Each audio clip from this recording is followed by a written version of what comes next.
La base aérienne de Bagram, au nord de Kaboul, ressemble étonnamment à n'importe quelle ville occidentale, exception faite de ses habitants les plus lourdement armés.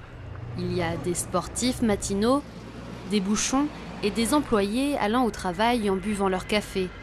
Mais comme dans toute ville de 30 000 habitants, la vie y est parfois assez morne.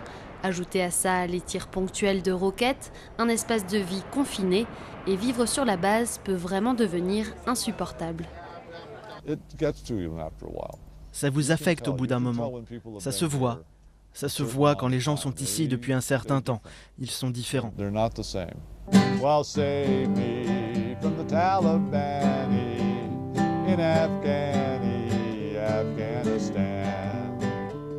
Ted Peterson est venu pour mettre en place une station de radio afghane locale.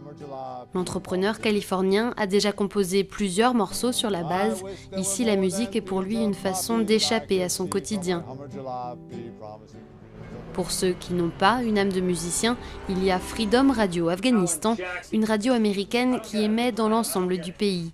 Sur les ondes, les DJ balancent des vieux classiques du rock et des tubes récents pour motiver les soldats.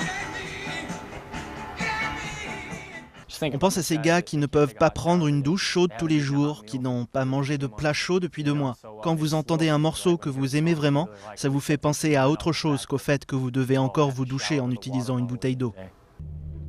L'armée américaine, qui a encore plus de 100 000 soldats impliqués dans la guerre, est la première à avoir recours à la musique pour motiver ses troupes.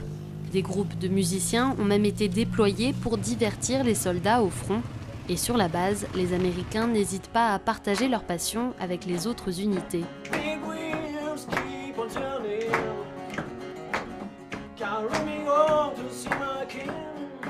L'avantage de la musique, c'est qu'elle est universelle. Elle traverse les frontières, les langues, les cultures.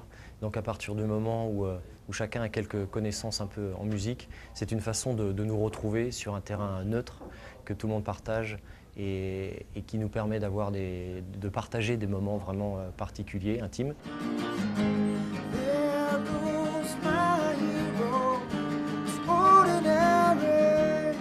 De quoi redonner de l'énergie à des soldats épuisés, car à encore plus de 3 ans du départ prévu de toutes les troupes de combat des forces internationales, il leur faut échapper non seulement aux attaques des talibans, mais aussi à la lassitude liée à cette guerre.